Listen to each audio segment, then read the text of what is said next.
So, one of the other things we're going to do to this car, let me get in here where I can see y'all. You can see me. Is this car was caged when T-Love bought it this way.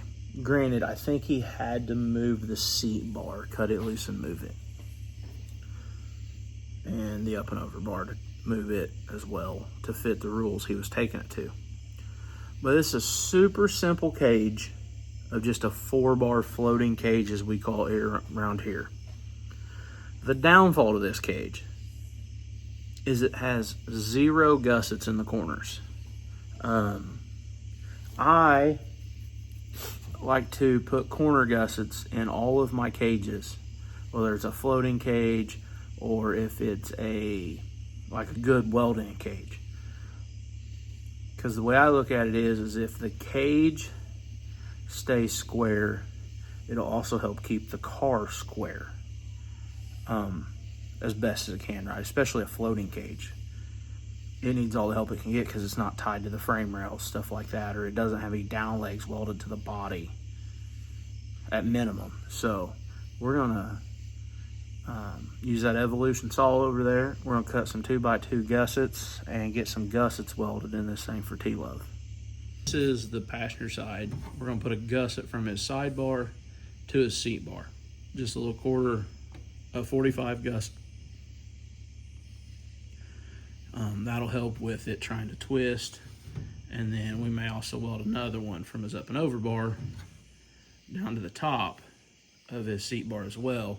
That way it doesn't take a chance of the up and over bar breaking off.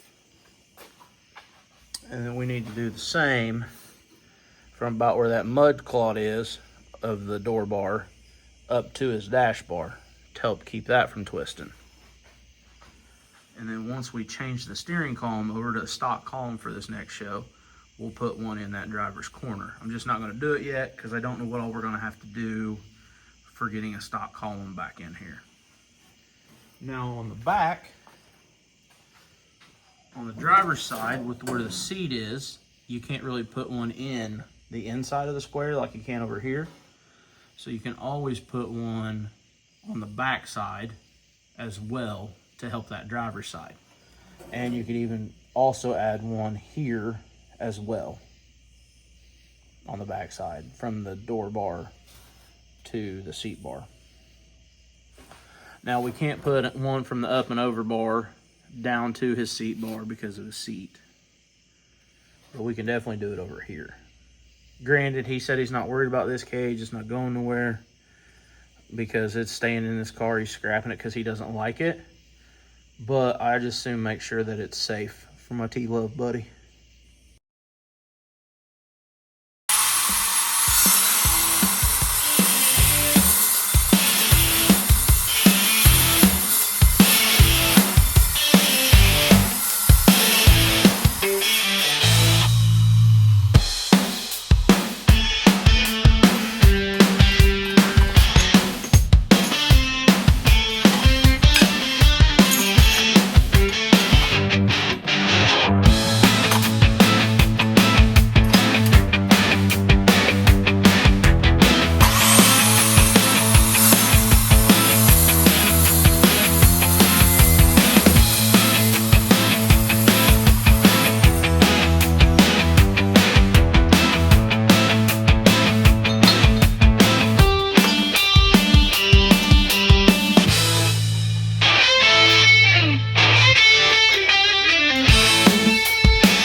So we got those 2 gussets in.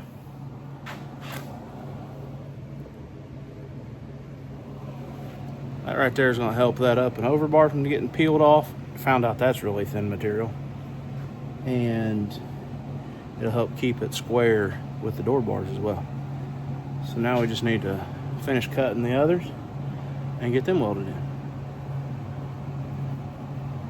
Sorry. Y'all, the Evolution saw makes short work out of cutting square tubing. That's a game changer, y'all. Definitely saves some time. And being able to handle it right away and not have to grind off any stuff to clean it up when you're done, or you ain't got to worry about it cutting crooked as you push. Definitely a great addition to the shop, for sure.